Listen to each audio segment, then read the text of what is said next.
until... Is it still the Goodbye Horses outro music? I think so. We got to get the hot dogs back. Still have that audio file if you need it. I got that. Oh, we're live. I'm gonna throw the... Hard work, steely resolve, and sure grittiness. It starts with an attitude. We need swagger, okay? Regardless of what happens out there. Doesn't matter. Keep your swagger.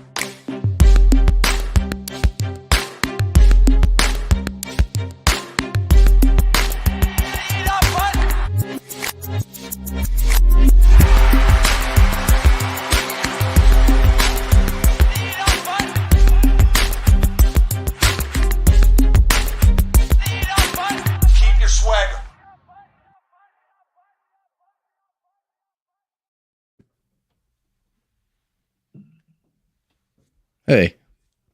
Hello, everybody. Welcome to the Five Hole Fantasy Hockey Podcast. We're your hosts today, TJ, Zach, and Raj. Hey. Yay.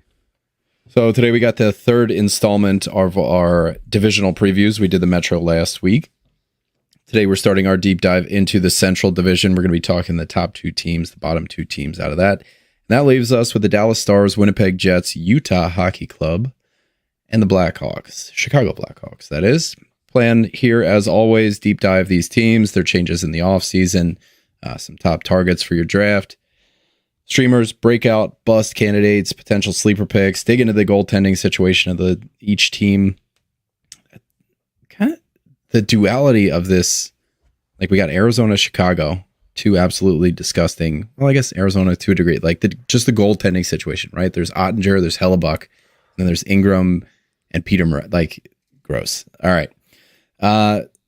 Talk a little point projections. I guess we could throw those in there too. I mean, Dallas lost to Edmonton in the Western Conference Final, very close to making it. Pavelski retired. Wyatt Johnston making an absolute name for himself. Winnipeg surprised a ton of people just with the year that they had top to bottom. Hellebuck won the Vezina. Year before that. Ugh. Yeah, like there's just so much uncertainty with them. And now, Scott Arniel, new coach going into next year. Utah, I'm liking the vibe from Utah this year, especially when we'll get to it when we get to Arizona, but it seems like they're ready to do stuff. Like the Utah Jazz, I think it's the same owner, right? And he's going out, he's spending money, he's getting names. I mean, it's Mikhail Sergachev, but that's a bigger offseason than they had in a long time. But it really bolsters your defense, and they picked up like a whole quarterback right there. They picked up like a top pair, essentially, him and John Marino. But, you still got Dursey, Valimaki. There's some guys to talk about. And then Chicago. I mean, they did a lot to insulate Connor Bedard. Taylor Hall could make pretty much, yeah. Tyler Bertuzzi, Teuvo Teravainen. Lots to go, but we're going to kick it off with Winnipeg. So we're changing things up. I think the last two episodes we started with one of the bad teams. So we're going to start with one of the good teams. Winnipeg here, 52, 24, and 6. They were fourth in the league, second in the Central. The goals for per game, they were 15th in the league. Goals against, they were tied for best in the league at 2.41, plus 60 goal differential. Very, very good. Power play, middle of the pack, kind of leaning towards the bottom. Off nights. This one's exciting. Fifth most off nights, and it's a good team too. So definitely something to kind of, it gives your Hellebucks a little more value. It gives your Ehlers, your Scheifele's, all that kind of stuff, because they're going to be playing 33 of their 82 games. So that's a third of their season. Almost half their season are going to be on off nights. That's great. And for back-to-backs, for Hellebuck owners, for guys that are looking for volume, they have the least back-to-backs in the entire league. They only have 8. And that's great. Question marks. Zach, what do you got here for question marks about the Winnipeg Jets? I'm not in love with their depth.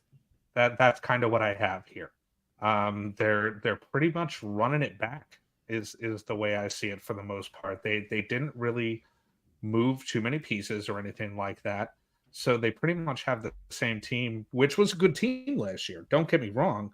But, with Nemestikov as your second line center, like that doesn't look great, I just don't like their depth. Don't you think it's going to be like Perfetti, or I mean, something has got to give. I'm doing this project right now that's like kind of deep diving into, or analyzing rather, the like true line combos. So right here is a perfect example, like Ehlers, Nemesnikov, Perfetti. And last year, I think it was like Ehlers, Monahan, Perfetti. But Adam Lowry, that whole line, both Rick Bowness and Scott Arniel, when he took over and when he was filling in for Bowness, both those coaches preferred the Lowry line to the Ehlers line. So when you look at like the true line combos, you see that Ehlers and Perfetti are actually like third line forwards. And I wonder if like maybe they've been shopping Ehlers too.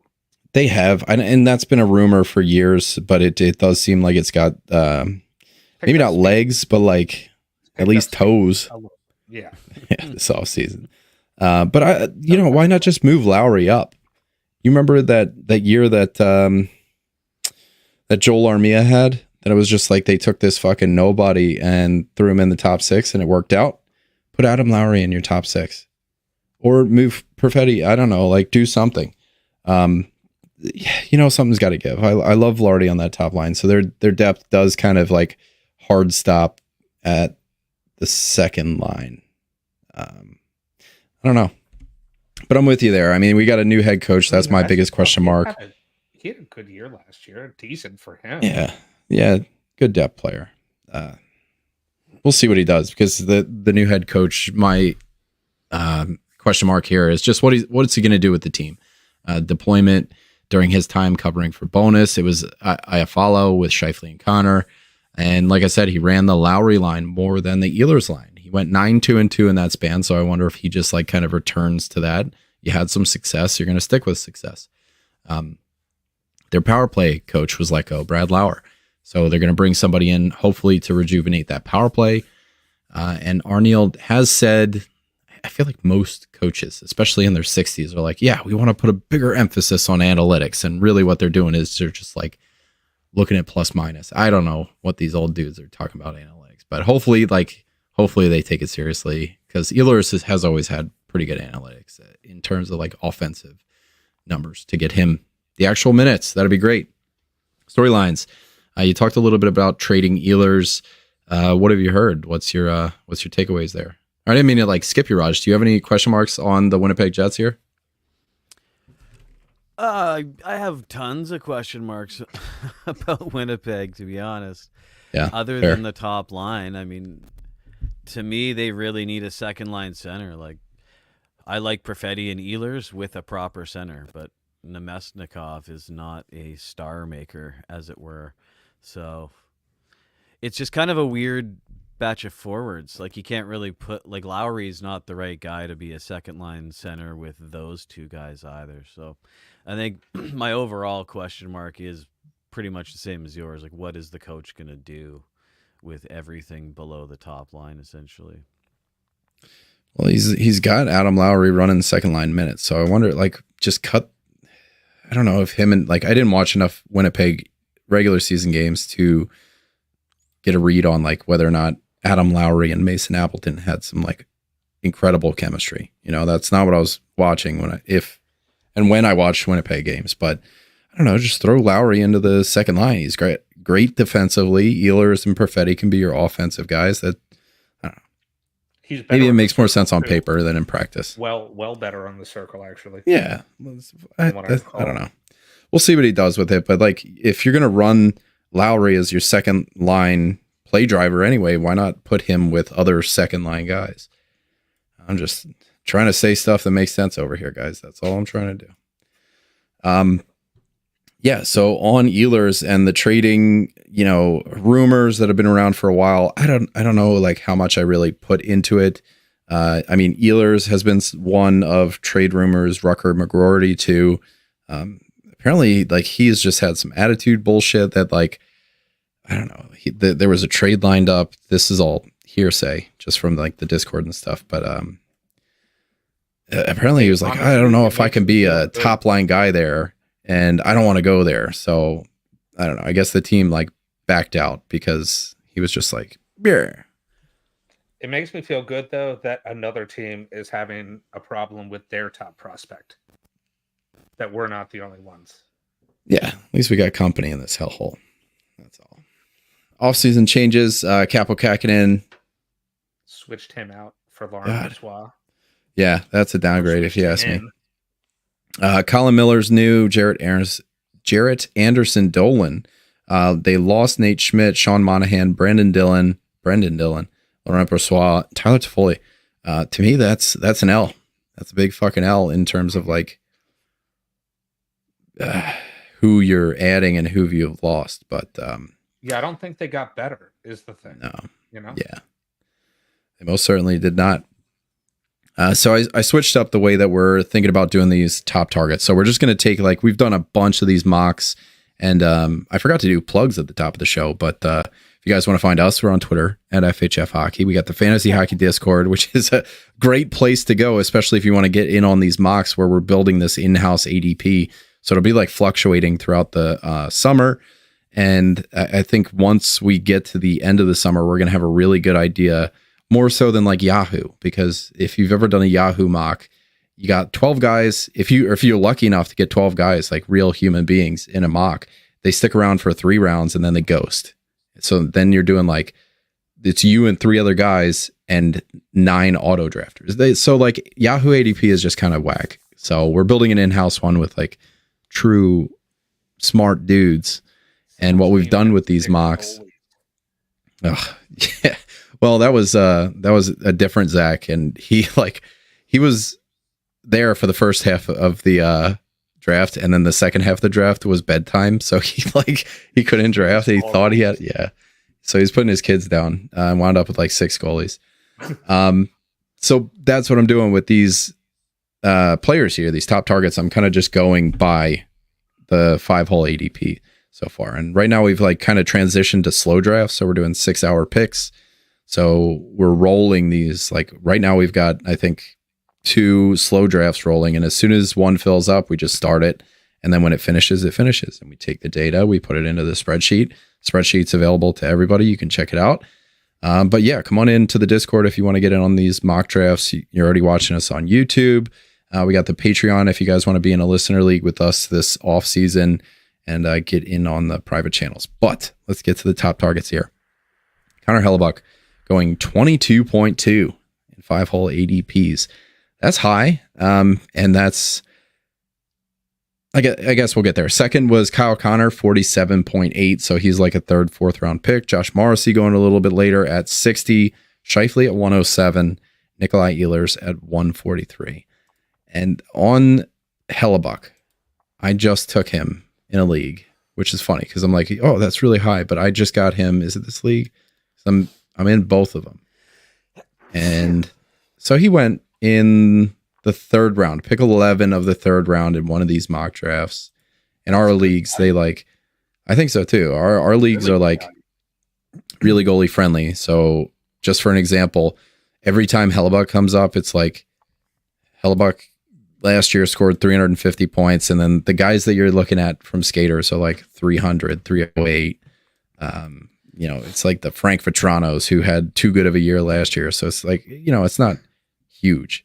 Well, if you look at Hellebuck's stats, like you realize that even the year that they were, really underwhelming, did bad, he had the same exact stats as he did last year and the year before that. You know what I mean? He has been steady the entire time. Just that year he didn't get the wins, and now it was business back to usual last year. I got him at 4 or 5 in a 12-team league. So pick whatever the hell that is. So that's great for me because right behind him was guys like, let me see, who did I quote unquote miss out on? Like, Tage Thompson, Joel Eriksson Ek. I got the number 1 goalie, or I could have had the number 3, 5, 10 center. So I don't know. It was good. And like the points projections always works out. Yeah, I think there's going to be one. I can't wait to get the Buffalo because I'm big on Tage Thompson this year. Well, this is the time where you'd think you would get him at a discount, but that's a different team. So I'm sorry. Yep. Let's not get into that. Raj, I want to hear your voice again. What do you think about these top targets here? Well, I pretty much agree. I've been wrong for about 3 years in a row about Winnipeg because I just keep thinking they're just going to fall apart. Well, they did. They just look too disjointed, but maybe with the new coach, they're gonna make some of these guys worthwhile. I don't know. Hellebuck's always a safe pick. It looks like, probably going to be the number one goalie again. Like given what we looked at earlier with the off nights and the no back-to-back situation, he's going to have a ton of volume. He's going to be playable in a lot of situations because of the off nights. So I think Hellebuck's definitely, unquestionably the best target. I mean, Connor, I like Connor. For some reason, I never consider him elite, but if he's going at 48th overall, that's not too bad as long as you have a goal-heavy league. He's always good for goals, but he doesn't. He's kind of a Cy Young type of guy, right? Like a ton of goals, not usually a ton of assists, and I think that's probably gonna continue. So he's going around like Connor Bedard, Matt Boldy, Clayton Keller, Adrian Kempe. That's kind of like the neighborhood that he's living in right now in terms of. I'd rather have Connor than all of the other people you just said, I think. Connor Bedard? You turn in the corner on maybe. rookies? No, I know you meant Kyle Connor. Yeah. But Connor Bedard is a special rookie, right? Like there is one of him since McDavid, right? So he's a different. Since Mishkov. Yeah, I'm right there with you. I think they speak for themselves. There's also a lot of good bangs in Winnipeg as well. I actually True like enough. the value Dylan DeMello. of these guys. Like I like the value of Josh Morrissey in the 5th round. Like I think that think about it. He was considered for the Norris the past 2 years. Like he's been just plug and play in that power play.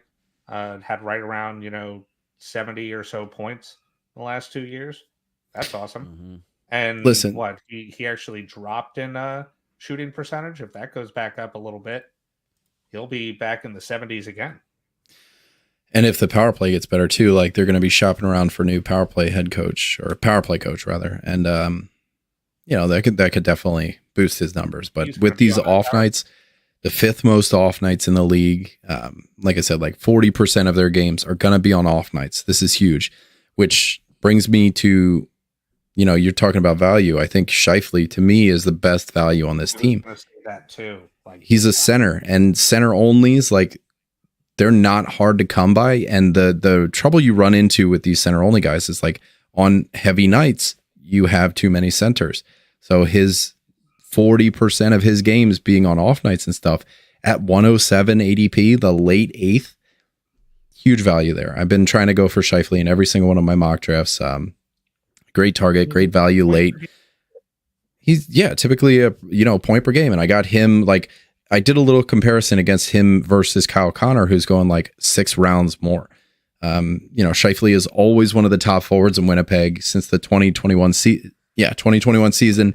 Second on the team in points, only 9 points behind Kyle Connor at a 6-round discount. And you're going to get more shots. You're going to get more hits from Connor. And he is a winger, so there's a little bit extra going on there, no doubt. Nobody's saying that like Scheifele is a better player, but I'm saying this is 6 rounds cheaper.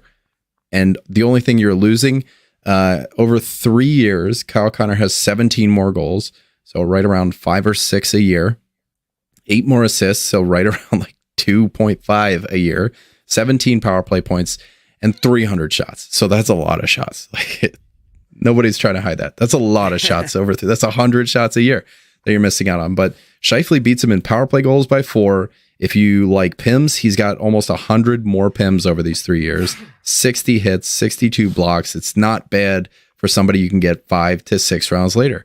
And like I said, I'm not saying you should draft Scheifele instead of Connor. You can get both. But I'm just saying, like, the deployment is going to be identical. They're both top line, top power play guys. And, I'm highlighting the fact that they have, in some ways, similar production. It's just Scheifele is a ton cheaper, and don't be swayed away because of center only because they do have 33 off nights this year, which is great. So big on Scheifele. I love it. Me too. Like I said, the value. I'm glad you agree. Raj, you have something there? You want me to move on to Hellebuck here? Hell yeah. I would just agree. Hell yeah. So Hellebuck is the number one goalie going off our boards. Probably a pretty wide margin. The next goalie is Igor Shesterkin, 14 picks later at 36 ADP. This is my case for him being the number one goalie. And I wonder, like, when we get into our goalie ranks and stuff, I'll probably weigh more things, but I was just doing like this real quick little bullet points here. Winnipeg has the least amount of back-to-backs in the league, which really jives with Hellebuck as a volume guy. That's what we know. Over the last, was this 3 years? I forget what I did. Anyway, he's got, I think it was 3 years. Anyway, he's got the most saves, the most shutouts, second in wins, because Vasilevsky only has 9 more. This had to be 3 years. And by far the most games played out of any. This is 5 seasons here. So 500 saves over Saros, 23 shutouts. Next most is Fleury with 19. Second in wins, Vasilevsky's got 9 more wins over 5 years. Most game played by a wide margin, 22 more than Saros. And over this 5-year span, 918 save percentage, 2.61 goals allowed, 5th best amongst NHL goalies with over 75 games played in those 5 years. So if you're looking for volume, I really don't think you can do wrong. Obviously with the caveat that your scoring needs to line up with taking a goalie in the second round, because there's so many formats out there like a couple. It does not make sense to take a Hellebuck. But, know your scoring, look at your projections, look at how last year went out. I think last year in Cupful, Connor Hellebuck and like Owen Tippett had pretty much the same amount of points. So would you take Owen Tippett in the second round? No. Think of it that way. All right. So just kind of figure it out. Yeah. Find a really good place for him, because your ADP, like if you had a bunch of mock drafts I'm speaking to the listener now, at your scoring, you would have an ADP that fits your league. So what I'm talking about here with 22 ADP, 5 whole leagues, our goalies are weighted pretty good in terms of like relevance in accordance with skaters. So yeah, that's where I'm at. Like 5 whole Cats leagues, we do a 6-to-3 skater to goalie ratio. If you're in a category league where league minimums mean anything, like Hellebuck's going to get you those on your own. You could roll with one goalie pretty much. Him and Saros might be the only guys to flirt around with 65 games. It's insane.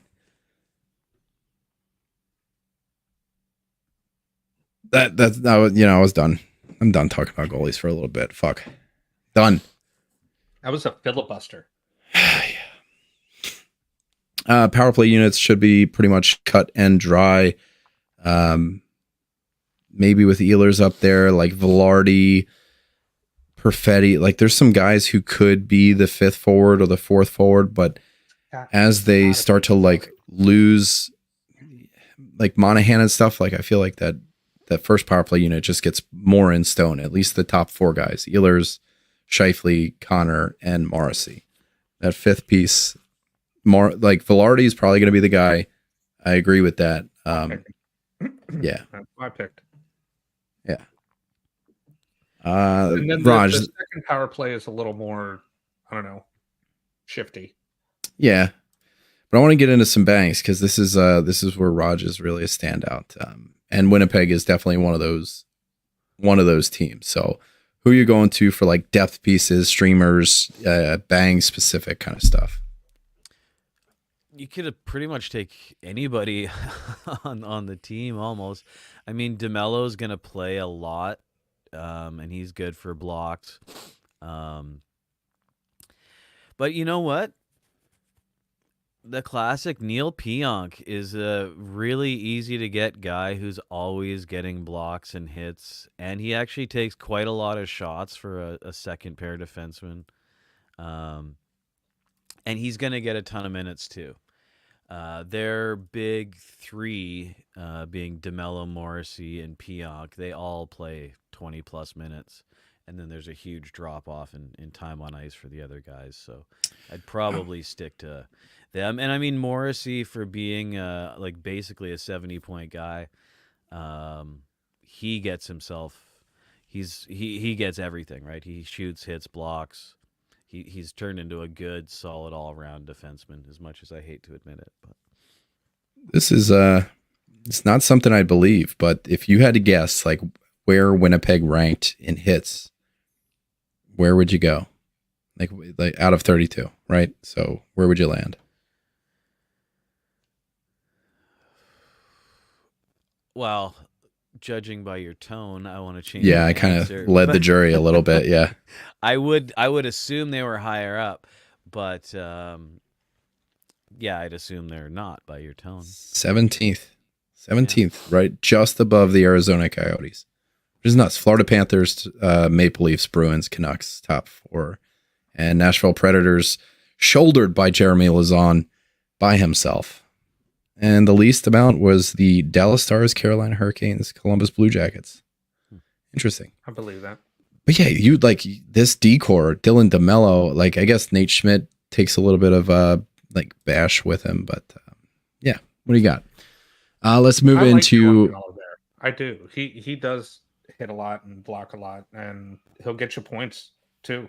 You know what I mean? He's not totally useless on points. Actually, breakout. speaking of periffs too, Yeah. Adam Lowry will get you hits from forward, so It's true. he's useful. He's getting second line minutes too, so send it. Let's move into the breakout candidate, Zach. You got one lined up here. Yeah, for sure. I have Gabe Vilardi here. I'm super excited about the Gabe Vilardi possibilities. I think he should be getting that top line. I think he's going to get that power play. And if he does, that spells really good things. He was 0.77 points per game last year, had 22 goals, 36 points, all in 47 games. Now, if he's out there on the ice, that means he's really scoring, like he's getting up there. So with that better deployment, man, I think the sky's the limit. I'd love to see what he can do with a full season at that usage. His shooting percentage is fantastic. 2 years in a row at almost 19%, which is crazy. Like, this is Gabe Vilardi, 19% shooter And that's his neighborhood too. It's 15, 12, 18, like 19. Yeah. So it sounds like it out of context. It sounds unsustainable, but it's not for him. It's not. Go ahead. Look it up. Like he is one of those guys that we've talked about before that just has a high shooting percentage. So if he's getting the deployment, man, I think it could be a really big year for Gabe Vilardi. I really do. And you're going to get him at a discount. If not, like, I think it's feasible that in some leagues he might not even get drafted. Looking it up now. No, I dig the pick. Like, Winnipeg seems to have really like received him well because they gave him the best time on ice he's ever seen, the best power play time on ice he's ever seen, and the deployment. Like, his line mates are unreal in terms of his career. Time on ice. Hell yeah, and his power play time. He saw a bunch in LA, but this, in terms of like raw percentage of the power play, this is the best year of his career. Shots went up as a result, shots per game, that is. So more time to take those shots. But yeah, I'm right there with you. Like, the deployment, there's no lying. It's going to happen. 63-point pace last year. So I'd love to see him get a whack. Did you see what he getting drafted? Oh yeah. 183. So he's like one of those like really, really late round guys going kind of around. Trevor Zegras is down there, Tristan Jarry, Cam Talbot, Kirby Doc, Evander Kane. So like all those late round flyers. And having somebody like that who's going to give you 65 points, with the off nights as a bottom of the roster guy, super useful. I'm right there So with you. in a full season, what do you think? What do you think a breakout would be for him? Honestly, Touching 70. I was gonna say between 65 and 70. So Yeah. I'm right on par with you there. If he gets over 70, that would be fantastic. Well, you have 14 power play points last year, and I think with a better power play, if they can find somebody to really turn around, 14 is definitely a floor there for them. Yeah, I felt really solid about this pick. I really did. I want, just like so many others, like I want Cole Perfetti to be the breakout guy, but the more I look into his numbers and just the low shot volume, it's hard. Finally broke 2 shots a game last year for a full season average, 44-point pace. Time on ice is brutal, 13.35, but that's all Rick Bowness, Paul Maurice, like different coaches, right? So Scott Arniel's coming in. Hopefully things change. We can keep on hoping, but I'm not going to hope at a high ADP going into next year. So he'll be a streamer. If he starts streaking, we'll be talking about it. Don't you worry. Man, I'm tired of waiting for Cole Perfetti, though. Aren't you? I'm tired of waiting for him. I'd rather see Iafallo up and getting those minutes. That's that depth, though. That's what they got. Raj, any love for Vlad Nemesnikov? Do you think the top 6 center is worth anything here? No, I do not think he's worth anything here or there or anywhere. He's worth a streamer. I'll give you that. He's like spot start. Yeah. I mean, yeah. Like warm body thing. I guess. You're just looking for someone to pick up that day? Yeah, that's the possibility. I didn't know he was 31. Look at him go. Yeah, I don't know. Yeah, he's definitely doesn't excite me, that's for sure. He hits, like he's not going to give you a 0 game, but the likelihood of points it's right around a coin flip. I mean, we already kind of talked about their goalie situation. For me, this is like, I think Hellbuck and Saros might be the 2 guys. What the hell just happened? That was really weird. All my screens just went gray. They're back. It just happened again. What the fuck? Anyway, those might be the only 2 goalies that can flirt with 65 games. And depending on the way New Jersey deals with Markstrom, I could see him being a 65 game guy too. So you're definitely going to get some volume out of those guys. And volume is king when it comes to goalies. All right, I had to move you to this screen because no shit, look. The screen. Oh my god. Oh my god, what's happening? It's back now. Well, I just moved the webcam to show you. Yeah, it's just going gray. It's the weirdest thing. That is kind of weird. Wait for it. There it is. Ugh. Yeah.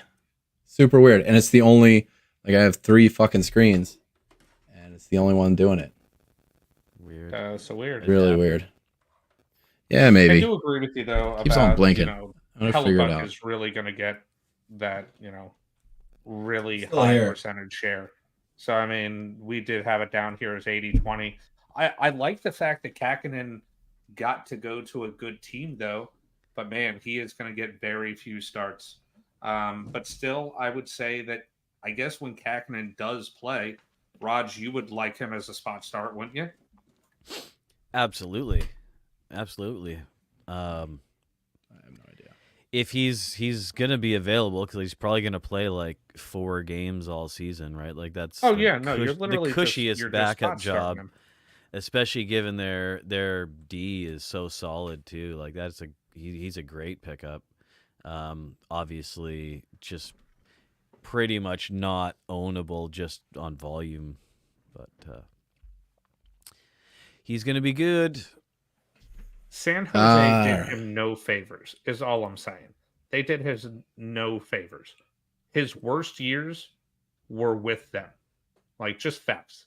His worst years of his entire career were with San Jose. I don't think that's a Capo Kakkonen problem. I think that's a San Jose problem. And I think you see his, save percentage go back up this year. All right, we're going to roll with one screen, old school style. Had to open another fucking note. Like I couldn't get my notes back up because it's still just plain gray. Very weird. worrisome for sure. All right, let's Top see. prospect. Top prospects. Rucker McGroarty, for all that's worth, he's not going to be there for long if they can find a suitor. Brad Lambert, real big fan of Alphonse Frey. We talked with Will Scouch in the offseason for the Dynasty series and had a lot of really good things to say about Frey that are offensive and exciting for fantasy too. So definitely one to look out for. Colby Barlow, like you had here, and Chaz Lucius. A very Harry Potter-esque name. Yeah, I think it's a really cool name. Chaz Lucius. I love it. Yeah, we got Rice in the chat here. Or Reese. Let me know if I'm wrong. But yeah, Draisaitl, Brodeur. I got signed Yager jersey right there. There's an Everett Silvertips jersey that was Carter Hart's team. That I guess I should find a different place for it. Reese peanut butter cups. There you go. And then I don't know. I thought I had another jersey down here. I guess not. But yeah, Draisaitl. All right, we're going into Chicago now. Yeah. We doing that? Let's All do right. it. They were bad. Chicago. Yeah. Well, they don't love you. They made a lot That's of what moves. I'll tell you. I like the fact Yeah, they that did. made a lot Yeah. of moves. As So they're doing 20 something, and then it's all like 1-year contracts. I love it. testing the waters. 23, 53, and 6. They were 31st in league. Only San Jose was worst. Last in the Central. 2.17 goals for per game. That's DFL in the league. Dead fucking last. 3.52 goals allowed per game. Fourth worst. 111 goal differential. Only San Jose had worse. And they were 150 negative. 150. Bad. The power play ranked, 28th, and their off nights are the second most in the league, which is super exciting, especially now that there's like more bodies to be interested in on this team, with Bertuzzi coming in, with Teravainen coming in, with Taylor Hall potentially coming back. Seth Jones is super underrated, in my opinion. That's my big storyline here. We'll get to the question marks because this is a good one, but just insulating Bedard, and I think it kind of like ties into your question mark here too, Raj or Zach.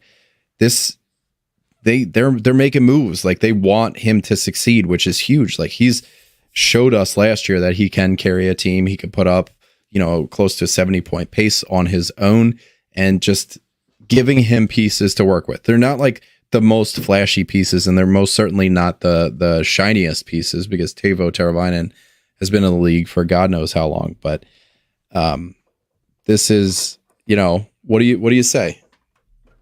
They're building and they're working on building a team.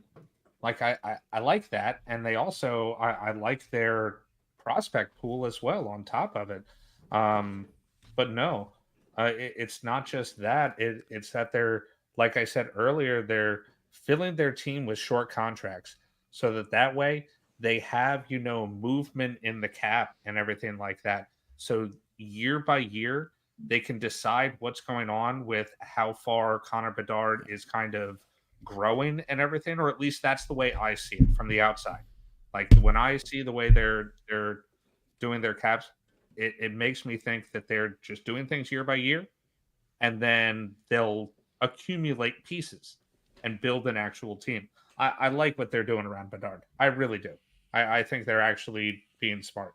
And let's be honest, like Chicago has been a team in the past that has been, it's not that they're not a well-run team. They've won multiple cups. Like it wasn't that long ago that they won all those cups. It was like 15 years ago. Yeah, it was pretty long ago. But still, they're like, it's been a bit. They're a decently run team. I don't hate the way they're doing this. I really don't. I like Taylor Hall with Bedard more than Bertuzzi. Oh, yeah. But is Taylor Hall even going to play? That's like the most important thing, Well, I mean, there's been so. Even if he's on the ice, is he going to play? That's that's what I mean. Like, there's been so little news about him, and every time he even gets like sneezed on, it's a season-ending injury. So I don't even know what he's to. been skating. I know that's like the last you've heard of him is that he started skating a while ago in like January. It was insane. I think it was like Um, March or something. A lot of changes. Did you list off the changes? I was busy fixing my screen, which is fixed, by the way, Not yet. No. for now. So they added Bertuzzi, Teravainen, Ilya Mishiev, Alec Martinez, TJ Brody, Craig Smith, Laurent Brossois, Pat Maroon. They added like 6 forwards. They added a bottom 6, which is insane. And even like parts of a top 6 if we adjust for Chicago. Subtractions, they got rid of Zaitsev, Radish, Sam Lafferty, Ty Joe, Mackenzie Entwistle, and Colin Blackwell. So your top targets by our ADP are Connor Bedard, Seth Jones, Teuvo Teravainen, Tyler Bertuzzi, and Peter Mrazek. I have 2 thoughts on the ADPs of these guys. It's Seth Jones and Connor Bedard. Connor Bedard's going at the beginning of the 4th round. And that's fucking brutal. He was like a 70-point pace last year, and I think that's even being generous. And I get it, like the ceiling is there, the hype is there, but the stats are not yet. So as something I say, and Raj, I know you're like fucking ready to go to bat for me because you feel the same way. But like, just how can you spend a 4th round pick on somebody that has never been a 4th round value ever? So you're gambling in the 4th round. I don't get it. The top 5 rounds for me, like 0 red flags with anybody. There needs to be no red flags. You don't gamble there. And Blake in the chat, he says he's low key into Jones this year, 40-point floor with headroom on the power play. I'm with you. I got a bunch here about Seth Jones that I'm just going to skip ahead to as kind of like maybe my sleeper candidate from this team, because 117.4 is his ADP. I don't think we're going to get like crazy value, but this to me just screams of somebody that's not going to disappoint you. And having that in, what's that, close to the 10th round is fantastic, especially when every single one of these drafts I've been doing, all 9 of these mock drafts that we've been doing, I blow my load on D early and then I forget about it forever. So I'm like fucked when it comes time to it. So this guy's like Brandon Montour, Seth Jones, yada, yada, yada. They really saved me. And Seth Jones, not saying he's going to be top 5 or top 10 or anything, but just in the last 3 years, he's 36th in points per game for a defenseman, 8th in power play time on ice per game. This is a rejuvenated Chicago team who saw a much needed injection of skill this offseason. 12th in all strength shots on goal from a defenseman, 3rd in average time on ice, 82nd in hits, 32nd in blocks, and he averages over 72 games played per year, which is huge. The best ability, Zach? Availability. If you're in my IR, I don't care. But if you're playing, sign me up. So that's true. That's true. Yeah, where are you at with him? Well, every D on the team is a 20+ minuter, so his numbers are going to come down from 25 minutes a game for sure. But I mean, like guys like Alec Martinez eats minutes, Vlasic, Connor Murphy, like TJ Brody, they all play. Wait, Vlasic's on this team? Did I miss him in our additions? No, not Mark Edward. Alex Vlasic. Alex. Oh, damn! I was like, fucking A, San Jose. You got somebody to take him?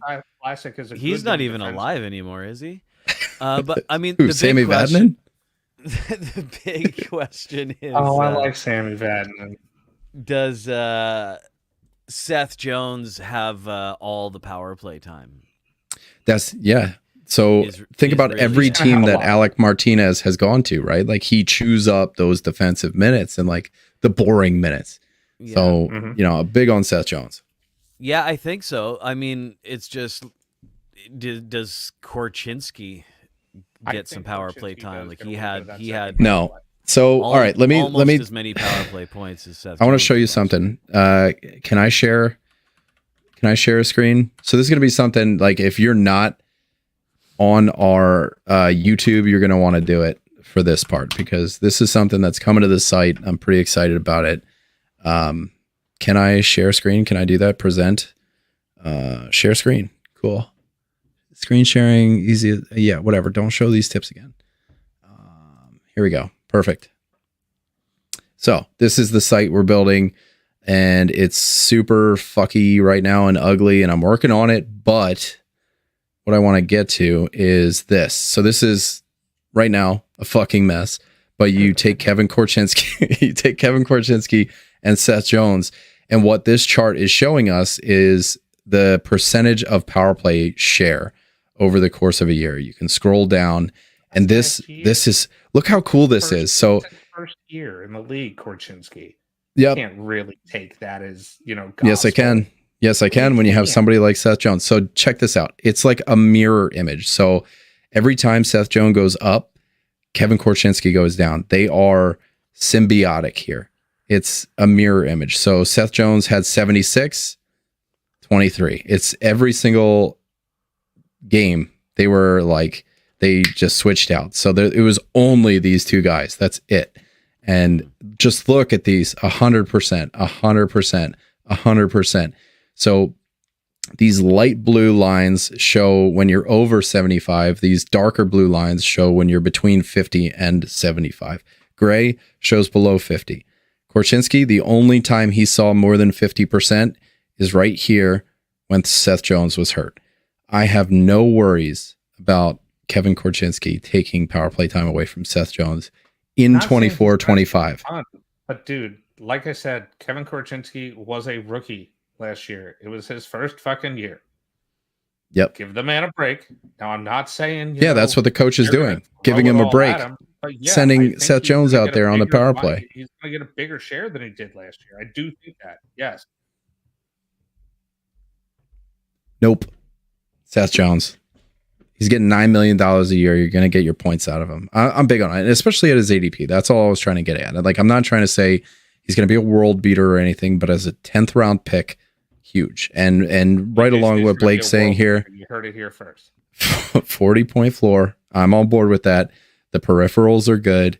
Headroom on the power play. That's exactly it. If you can get the power play going, send it. So I'm all about it. Thank you, Reese. I'm really happy with the way that's coming out. I was fighting with it. I forget where I was. I was on some layover and I was just like, fuck. It was frustrating. I'm using D3 charts library and like, I couldn't get the lines. You guys, I think I talked to you about this too. I couldn't get the lines to change color. So I had to like just put dots on the chart and then write code. Yeah. I had to connect the dots and it was like, it's so frustrating doing all that shit. But it's done. So I just need to like polish it up, make it presentable and push it to the site. Ready for it. Sleeper candidates. Let's get to it. Is there anybody you like here, Raj, for like value? I know we were talking about Taylor Hall. Do you think he could be somewhat of a sleeper because he's I think so, not getting drafted at all?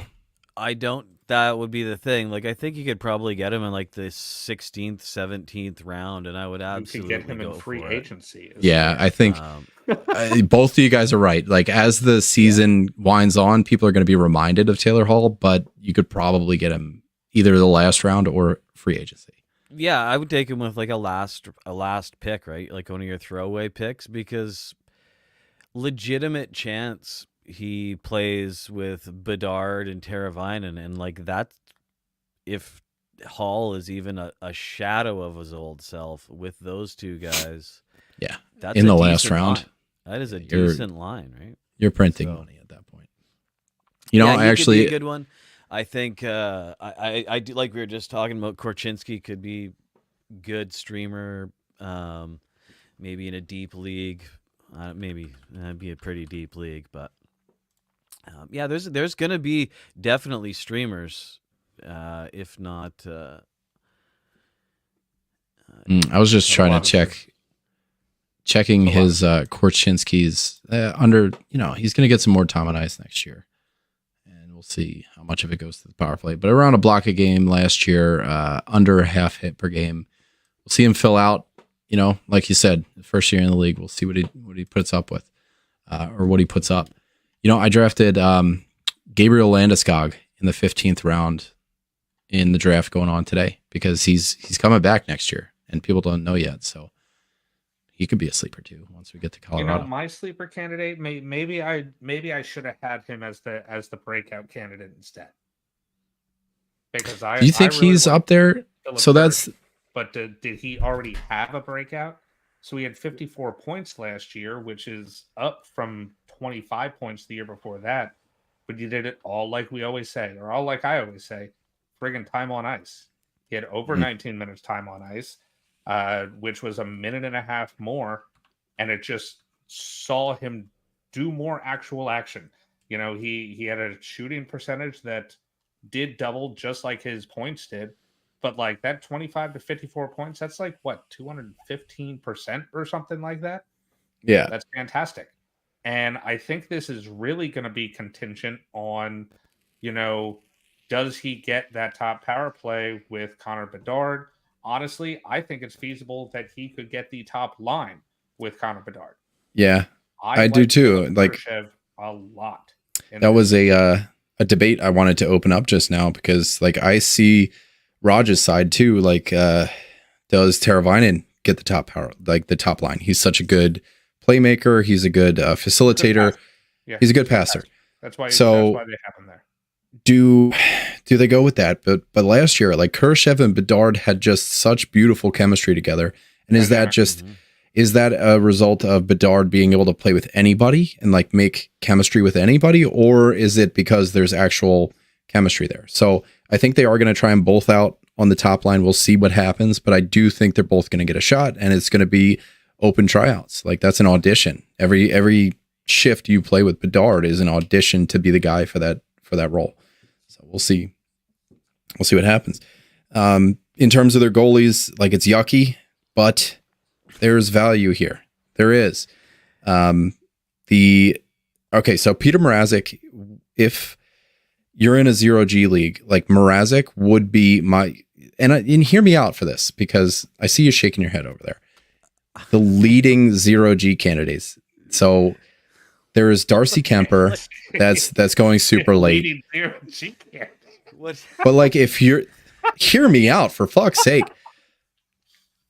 If you're like dead last round, this is your guy. He was 14th in raw games played since joining Chicago. So like over 2 years, he's played the 14th most games, 12 most saves, has a 902, so above 900, just barely, but he's there, and 41st in wins, which is what you'd expect from Chicago. You punt wins. If you're in a 5-hole type category league where we do wins, saves, save percentage, like you can punt and just kind of chug for saves. And he's got a 200 ADP, 200. Like Samsonov's going there, Urson, Samuel Montembeau, Mackenzie Blackwood. Like these are the guys that you're picking between. Arthur Silovs, like this is your guy because even in Cupful, he was the 14th best goalie for a last round pick. It's huge. So I'm throwing that out there. Top prospects, you want to take that away, Zachary? So second overall pick this big boy this past season. What? Going with Levshunov. Yeah. But we all know about Frank Nazar. I think we even have him in a league. And then Oliver Moore. So Lashunov is a defenseman. He's supposed to be fantastic. So I like the fact that they have a good future. I really do think that. I really do think that couple years, Chicago is going to be something to deal with. They should have taken Demidov. What are you going to do? All right, moving into Dallas. Second in the league, first in the Central, record of 52, 21, and 9. Yeah. Goals for per game, they were third with 3.59. They were the 8th best team for goals against per game at 2.83 with a plus 64 goal differential. Their power play was 6th in the league, just over 24%.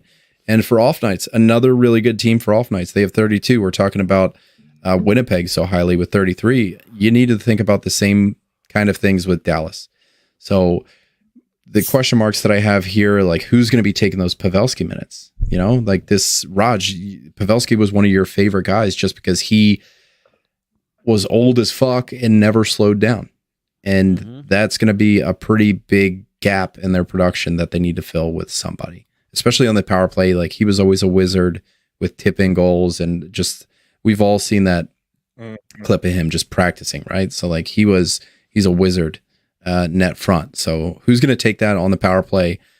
Who's going to take his even strength minutes? That's the big question for me. And there's plenty of candidates on this team to take that. So there's no shortage. That's what I'm getting at. But yeah, what do you think? That's like you said, that's a lot of quality minutes for somebody. But Dallas has so many good players. Like, I think Ben's done. He's not going to take the minutes. But I mean, you got Hintz, Robertson, Wyatt Johnson is really turning into a guy. Oh yeah, Tyler Seguin still exists and plays hockey. And he's not bad. Like he's one of those guys. I mean, he had 25 goals last year. He's not your 300 shots on goal guy that he used to be. Yeah. But he's gonna play. He's definitely, you know, second tier, if you will, on Dallas. I mean, the younger guys have taken over. But I mean, Seguin's another guy you could probably get super late, and you're going to get 25 goals out of. He's a guy who might pick up a few minutes. Where Pavelski 214 ADP. Yep. Yeah, so that's late. A great late pick. Stinky Stankoven. I want him to be awesome. So do I. So bad. Just so we can keep that name on every episode. But I think Wyatt Johnson, I mean, he isn't a secret, 32 goals last year, but I still think he could even step it up even a bit more. There's a lot of reasons to think that. Yeah, he's the real deal, and it's going to be fun to watch him. You know, a lot of the buzz about YJO this year is that he, like you said, the cat's out of the bag. His ADP is 77. So people are big fans. Top targets for this team: Jason Robertson going in the turn of the 2-3 in a 12-teamer, 25. Miro Heiskanen right around 50. Jake Ottinger right behind him, 58.6. YJO going at 77. And Rupi Hintz just over 100 at 103. They did a lot of moving their team around. Scott Wedgwood is out. They bring in Casey DeSmith. They got rid of Labushkin, and they brought in Hakanpää. So that's kind of for me, that's a push. No. They got rid of They got rid of Hakanpää. They brought it. Doesn't matter. They're the same player anyway. Better as an actual defenseman. I like what they did on defense. They bang around a lot. Yeah. There's a lot to like here. The power plays should be pretty cut and dried. I think Johnston probably makes the jump up to that top power play. He would be the guy for me. So you got Robertson, Hintz, Seguin, Johnston, and Heiskanen. So 100%. Yeah, big boost for YJO getting that top power play time. That's going to be great deployment for him. In terms of their depth players, we were talking about Seguin. You know, his best points pace in 5 years he put up last year. So if he's getting this top power play deployment with Pavelski going away, that's going to be big. And I think Robertson, Hintz, Johnston, Heiskanen, Sagan's the only guy that has that dad strength that could be a net front guy, because that's a bunch of babies on that top power play unit. So I wonder if that's what they do. Maybe they do Jamie Benn because he is an absolute rock there. So we'll see. They don't mind him getting hit by pucks. Yeah, I don't think he minds it much either. You know, he's not going to box him out though. Not a big fan of that box. Heard. Stankoven. Over half point per game in his rookie year, over 2 shots on goal per game, 1440 time on ice last year. Could see a little bit more, so there's room for growth. That's kind of the storyline of this team, top to bottom. Room for growth. Everybody's moving. Duchesne's 67-point pace decent usage in Dallas. No more than for me, a bottom of the roster guy, depending on your league. I do like him though, especially if you have more than a 12-team league. Like if you're 14 or 16, I think he's 65 points, 25 goals last year. He'll probably be that or 1% or 2% less. But yeah, I actually kind of like him. He's going around like Boone Jenner, Jamie Benn, PLD, surprisingly enough. Logan Stankoven's right there too, Tyler Bertuzzi. So a lot of guys just throwing darts at the end of the draft. Yeah. And, you have just as good a chance as anybody else to hit, as long as you got a ticket. Mason Marchment, 54-point pace last year, good hits, secondary role. I kind of think more of the same there. Thomas Harley with the power play 2 minutes.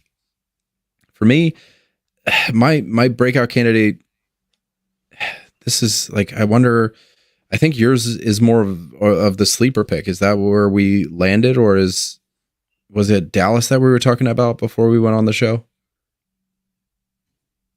No, it was Utah that we were talking about. Okay. But I'm fine with having him as I have a different sleeper, but I'm fine with, as long as we talk about Logan send it. Then I don't care. Because I do. That's who I have as my breakout candidate. I think that he is going to get some of those Pavelski minutes in that top 6. He had what I thought was, a great start to his career. I'm a fan, and how can you not love the name on top of it? Right. But yeah, so even though he got called up at the end of the year, and in 24 games played, he had 14 points. Had an 11.8 shooting percentage in that time, almost a hit a game. I would love to see him get some more games and some more time on ice. He was at just under 15 minutes last year time on ice, and if he's on that second line, if he does get that, then I think it's very feasible. The whole thing is, I don't really, you could put Matt Duchene up on that second line, but why? You know what I mean? I see him more as, the third line guy. So I'm taking Stankoven here for my breakout. I think something crazy could happen. See this, we just got a comment on YouTube here that you're a little quiet, but it sounds fine to me. Now? So yeah, I don't know if it just started or anything, but all the levels sound fine. But Raj was saying in the last episode that the two of you guys were quiet. So I wonder, just bring that mic a little closer or something like that. Fair enough. Can do. Turn it up a bit if you want.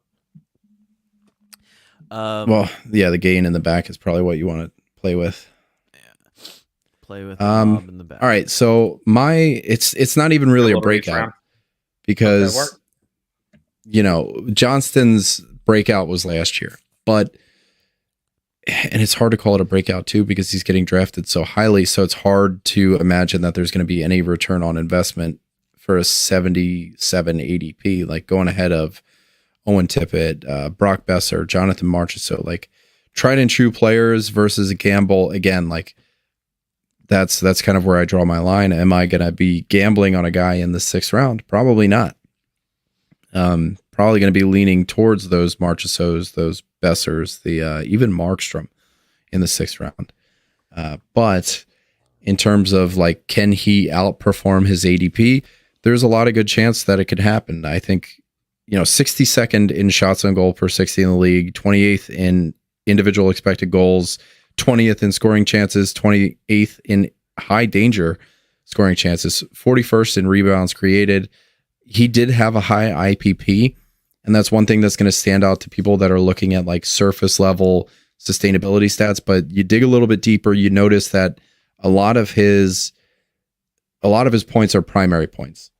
So for you to have a high IPP, and also primary points, you're creating the offense. So yeah, your IPP is going to be higher because every time you're on the ice, you're creating offense. His primary assists, his goals, his primary points were high.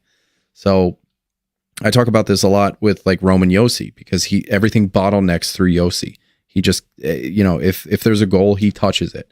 And I believe there's a little bit of that in Wyatt Johnston. So the high IPP doesn't really bother me with him or with anybody that has a good primary points percentage. So the ranks are going to get better next year in terms of his rate stats. But I also think when you isolate for 5-on-5 stats, his rates get better even more because you're taking away the power play 2 deployment. So I'm right there with Wyatt Johnston across the board. You got a little bit here. I want to dive into your sleeper candidate. I don't know how much there is on Marchment, like maybe he regresses a little bit, but is it going to be huge? Yeah, and you almost want to put Wyatt Johnston in that category. You could, because you don't know if he's going to do that again. The only thing is, right, at least as far as Johnston goes, a lot of his other rate stats really stayed the same as far as, shooting percentage, all that jazz. And then you look at the fact that he just got more time on ice and just shot more. And that's where the points came from, which to me says a good thing, says that it is sustainable. If you just shoot more and it's everything else is just the same. So the more time on ice means the more shots, means the more points. So that is sustainable. But, as far as regression candidate, I did put Mason Marchment here.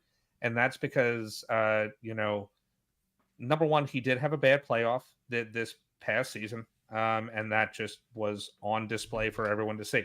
But at the same time, I don't really see a way for him to crack into that top 6, get those top 6 minutes, get more minutes in general, and just time on ice.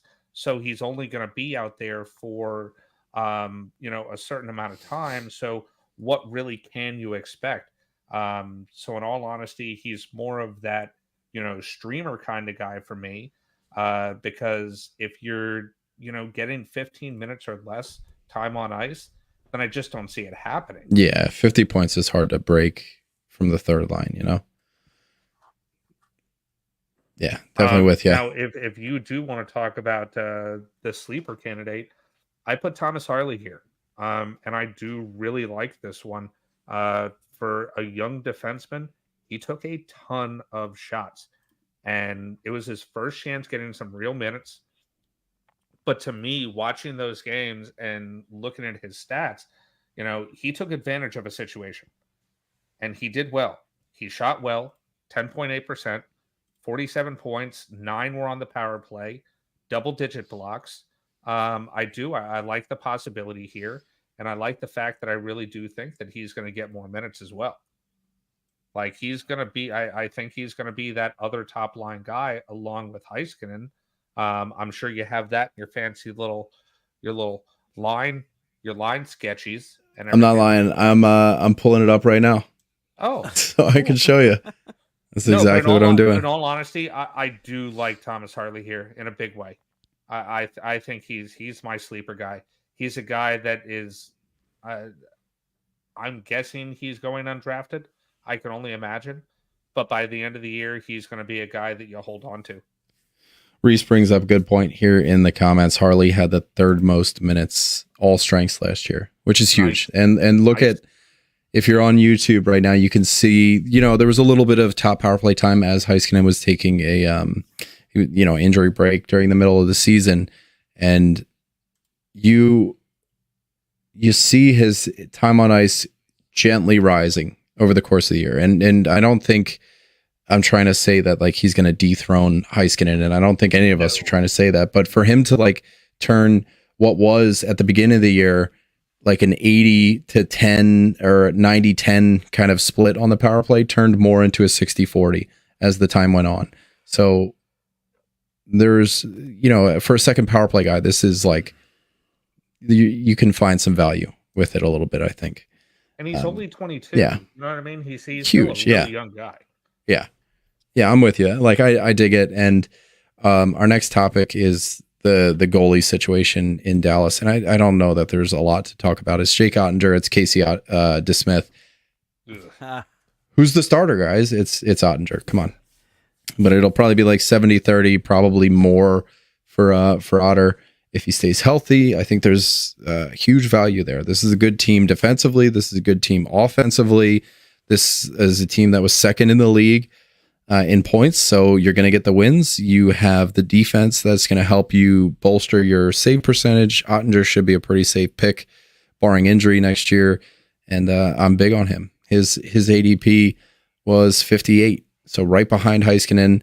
What's that, 5th round, 6th round, something like that. So I dig it. I'm into it. All right, Utah is our last team on the docket here. Top prospects. You missed top prospects. All right, Maverick Bork, Liam Bichelle, Christian Kiru. Done deal. And they did some drafting this year. Nope.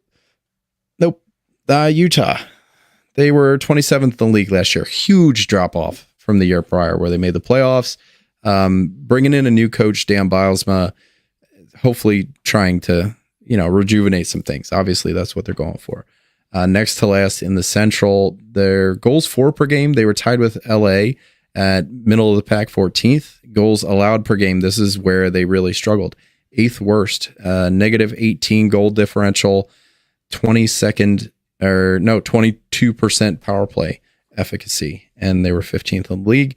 In terms of off nights, they are tied with the Winnipeg Jets. So another, this is, I'm going to get into it a little bit, but like what we've called Seattle, the Seattle Streamers, right? Like they didn't change that in terms of their forwards, but the bottom of the draft, you can fill your team with off nights, which is pretty cool because a lot of these guys are going later on.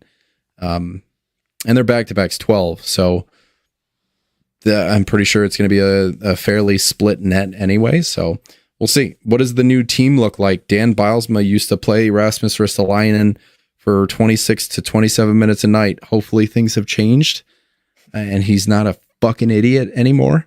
That'd be great. But yeah, that's like management this is what I love about Utah and their off season. Listen to their changes. They brought in Sergachev, Ian Cole, John Marino, Kevin Stenlund. They got rid of JJ Moser, Josh Brown, Travis Dermott, Travis Boyd, and why is Jacob Voracek here? Was he on Utah? Did we get some shit mixed up? Did I? I don't think it was Voracek at all. I thought he was Columbus. Anyway. I don't know. But I feel like this is a super, super top-heavy team. Their top 2 targets, Clayton Keller, Mikhail Sergachev. Keller is going at 50 ADP, Sergachev at 68. And I expect that to keep going up because our first few mocks, he was somebody that you could sneak in the 8th round, and now his ADP is really, really catching up. So I don't trust this 68 ADP right now.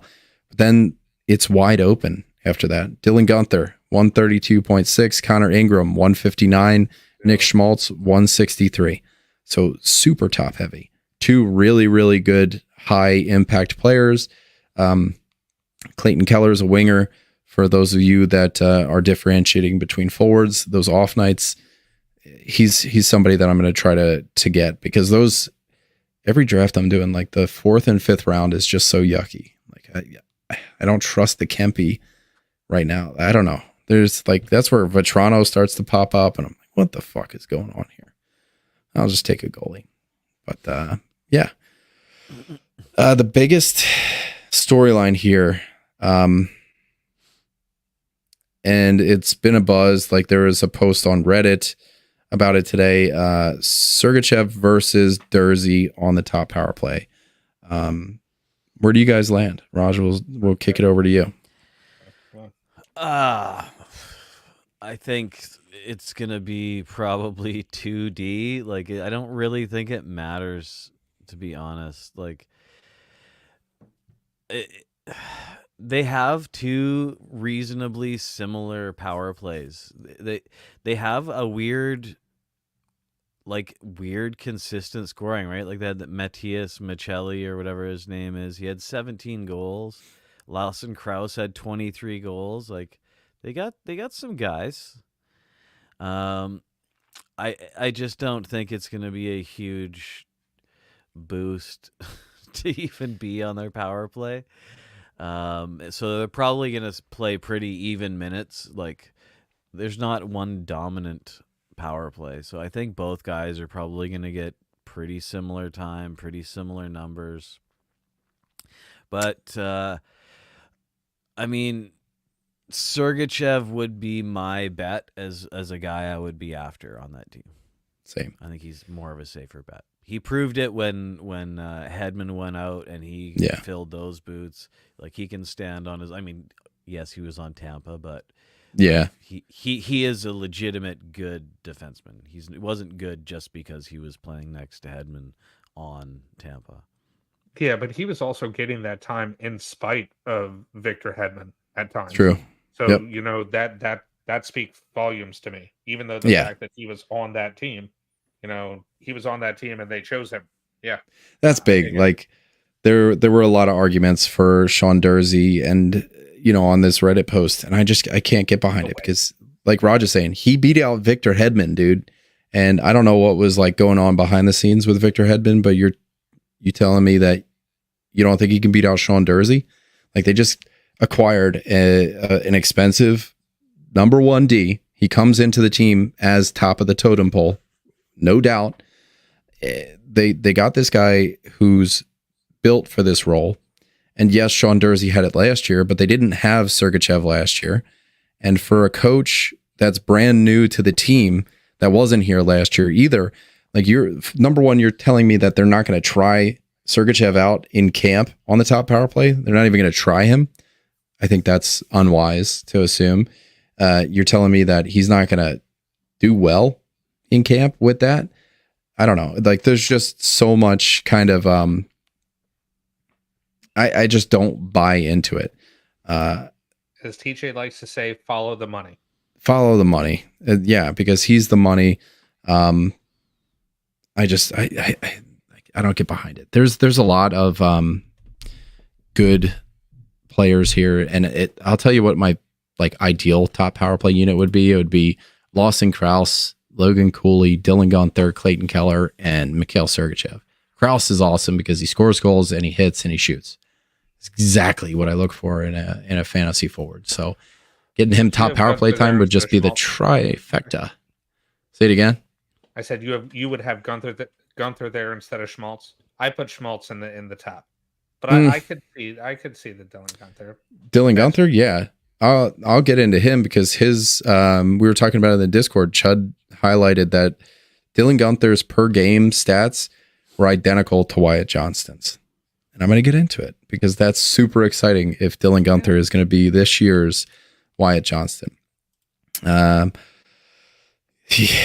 got your, I like your, I guess, yeah. I was just reading your streamer candidates here. Like, the only holds are Keller, Sergachev, and then Schmaltz. And Gunther. I should put Gunther in there. But it just kind of like echoes. It echoes how top heavy this team is. It's like everybody else is a spot start. Yeah. So we'll see. Yes, my sleeper candidate is Dylan Gunther, and he's not so much of a sleeper candidate because it seems like everybody is in on him as a sleeper candidate. Early in the offseason, he was going in like the 150s, 160s, and now he's going in like the 130s. So you can sneak around and get him, but we'll see. Top 6 deployment, great. Top power play deployment, if everything works out, awesome. I hope that why am I Dan Bilesman's not the damn coach. Why did I say that? He's Seattle. I think it's the fucking colors. Like that blue. That's fucking with me. He's not the coach. Jesus, disregard anything about Dan Bilesman. Yeah. And it's also like midnight and I got maybe 2 hours of sleep last night. So brutal headspace right now. But let's talk about Dylan Gunther. Don't just put in, built-in reasons for your messing up. That ain't right. They're not excuses, it's an explanation. All right, so the per game numbers being identical-ish to Wyatt Johnston's here. Wyjo had 0.79 points per game. Gunther had 0.78 points per game with 45 seconds less time on ice. So the per 60s are going to go in Gunther's favor on that. Wyjo had 10 power play points in 82 games, 3 goals, 7 assists. Dylan Guenther had 13 power play points in 45 games, 9 goals, 4 assists. Joe had 2.63 shots on goal. Guenther had 2.69. Give this man some time on ice, man. The per 60s, Guenther was better at points per 60, shots per 60, power play points per 60, individual Corsi 4. With some additional time on ice, we could see a Wyatt Johnston-like emergence. I'm so about this. And like, I would love Utah. This would be fun. So I'm all about Dylan Guenther, and I think people should, you should be targeting him right around like round 12, 13, 14. Yeah. Just take a flyer.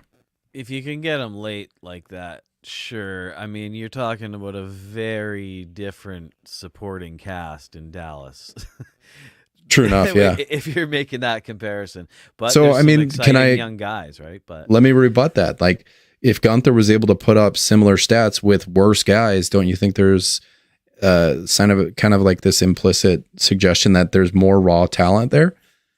Like, if you need passengers to put up these kinds of stats, whereas Guenther doesn't, I'm spinning. There's a huge spin here, but yeah, no, I'm trying to lead the jury. Kind of like how we think you about could Clayton go with Keller that, now, but you know, that's kind of where I draw the line. Like, if you're looking at a guy who's a borderline player, I'm willing to give a guy on Dallas the benefit of the doubt. Sure. Okay. Yeah. I As see what you're opposed to a saying. guy on Arizona Utah? overcoming the odds. Utah Well, might actually- be a different story. Well, Their actually, jerseys they are moved so to much Utah better. this season. But I do like Logan Cooley, like Nick Schmaltz. Yeah. Is Nick Schmaltz, right? They have 2 great defensemen. They have some solid defensive defensemen beyond that. They got Clayton Keller. So they aren't a total dumpster fire. Like, they're not the worst.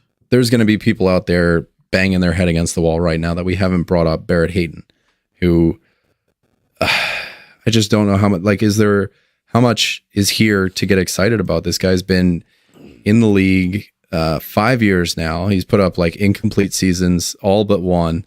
And a lot of that was just like transitioning to the NHL. There was times where he got sent to the AHL again. Kind of a weird scenario with him. But in the most recent season, 0.3 points per game, 25 point pace, 33 games, 17 minutes time on ice, 2 shots a game. Like, I'm really reaching for something to be excited about here. And, you know, if deployment is the only thing that there is to be excited about, this is a guy that should be on the waiver wire until he gets going, in my opinion. I'm not going to sit on him until he gets going, if he gets going, because there's players where when they get going and if they get going, and I think Barrett is an if. That's where I'm at with him. You know who needs to get some of that time instead of Barrett Hayton? Logan Cooley. That's the answer. Send Cooley out and about. Logan Cooley is the better of the 2 centers. I think he's more of the future. And if he gets onto that top line with the Clayton Keller that we talked about, because that's who the top dog is. That's what we're talking about. He has proven that he can do this, and he can be a viable person to have on your fantasy team, even being on a crappy ass team. But that might be changing with some of the young talent that they have. Logan Cooley getting that top center spot, I think, could have him as the breakout candidate for at least my pick for the breakout candidate. 44 points in his very first year, 1549 time on ice, but Barrett Hayton was over 17. You know, I want to see what Logan Cooley does with 17 minutes time on ice, and and Barrett Hayton going down to the second line. This feels a lot like, I guess you could say it's Hayton's to lose, but it seems like it's going to be pretty easy to lose if Logan Cooley's also fighting to earn it. So we'll see. Like, I'm with you. This could very well, the end of the season, we could see Logan Cooley having that top power play or the top line spot even. Mm-hmm. But maybe they want to run with 2 good lines because, for Keller and Schmaltz, a lot of teams are running duos nowadays. For those to be your duo and just kind of drag Hayton along with you. And then you got Cooley, Guenther, Krause. I don't know. What are you laughing at? Just imagining like a weekend at Bernie's with fucking Barrett Hayton here. No, it just sounded like a Gunter and hipster Krause ice actually cream or sounds like something pretty like that. fine. Keller and Schmaltz. Oh, like yeah. a law firm. Yeah, I I just can see that. Hayton, Keller, and Schmaltz. Absolutely. yeah, there you go. Yeah. 100%. Yeah. Or even like Keller and Schmaltz would be like a hipster fucking gastropub, right? Like Yeah. 44 taps and you know, I could see it. Where Yeah, they and all of not them are even a flat. gastropub, they just sell, like specialty hot chocolates. Yeah. Yeah. What else is there to talk about with this team? I mean, we've kind of hit it all. The goalie situation is still pretty gray. I feel like Connor Ingram has earned the net. So if anything, it's like a 51-49 split. Yeah, I do you went want by the same 50% thing of that- this team? Like I went by the don't same want thing that we 50% talked of about this. before. Follow the money, and Vimilka makes more money. Yeah. But I mean, like they've shown even as recent as last year that if Vimilka's not putting up the games, like it's going straight to Ingram. Yeah. So it's going to be a 50-50. You got a compliment here from Reese. He says he loves you repping the Ripien and Wellwood jerseys back there. But he's dead wrong here. Jersey had 2 power play points after March 3rd last year. So we're revisiting that Sergachev Jersey bit. And it's, to me, it's just so plain cut and dried. I wrote, I'm going to pull up what I had on Reddit because I had even more stats that Sergachev crushed him in. Sergachev beat Jersey in goals per 60 by 15%, assists per 60 by 69%, primary assists by 137%, points per 60 by 62, rebounds by 37, expected goals by 2, high danger chances by 28%, scoring chances by 5, high danger goals 4 by 41, Corsi 4 by 1%. He takes 739 less penalties per 60 while on the power play than Jersey. He beats him in Corsi 4 percentage, shot 4 percentage, and goals 4 per 60. Jersey beats Sergachev on the power play in shots on goal per 60 by 1%, individual expected goals per 60, and high danger chances 4 per 60 by 30. That's it. Every other category, Sergachev is blowing him out of the water. So I just don't see a situation where they acquire somebody like this, they drum up all this interest, they have kind of an additional and they have Marino, they have Ian Cole, they have these guys that are going to play those boring minutes. So I just don't see an argument for we need to mitigate his minutes. We need to no, I just don't see it. So for me, like I get it, Jersey did well last year, but you have somebody like Sergachev. I don't even think Jersey gets it out of camp. So a lot of the arguments were like, oh, well, Jersey will start there, but he'll lose it pretty quick. I don't even think it makes it to game number 1. I think he loses it before then. So that's where I'm at. That is going to wrap it up for the Central, unless you guys got closing remarks at all about any of these teams. No. That puts us with... I got us a treat, though, for the outro. Oh, you got hot dogs? Did you put it in? Yeah. That was a sequence of sentences. All right, I am gonna pull up our next one. I think we got Colorado, Nashville. Like this is gonna be a fun episode. The next one, Colorado, Nashville. Where are we at? Avalanche, Predators, Blues, and Wild. So yeah, we have to talk about the Blues, but we get to talk about the Avs and Preds and Wild. Wild. That next episode is going to be a lot of fun. So keep an eye out for it. It's going to be out later this week. You guys can get in touch with us in the Discord. That's the best way to do it. I don't get notifications on Twitter anymore. I don't know what's going on. So unless I have you guys notifications on purpose, I don't get your notifications. So unless you're like Elliot Friedman or Kevin Weeks, you're not going to get in touch with me on Twitter, but you can try. I'll see it when I see it. But yeah, the Discord is the best way to do it. Hop in there. We have a link in the description of this episode. You guys can get us here on the YouTube if you want to watch. I'm going to start flirting with these visualizations a little bit more. It's fun. I don't know. What else is there? Nothing. That's it. We love you. Bye. Love you. Yeah. That's what I'm talking about.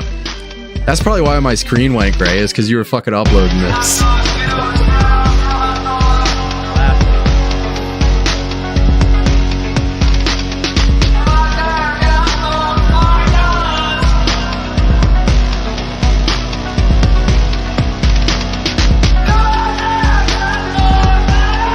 Come on, Dad! Your head up!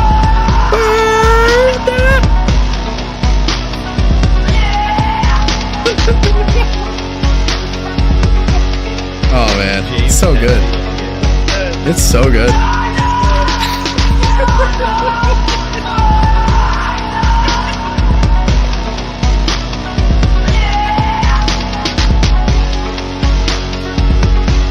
It's not doing it anymore, Raj. What, oh, there it is.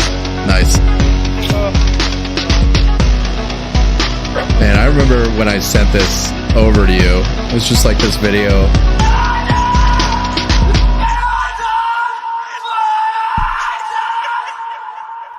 I was like shit baked when I sent you this video, and I'm like, you gotta fucking do something with it.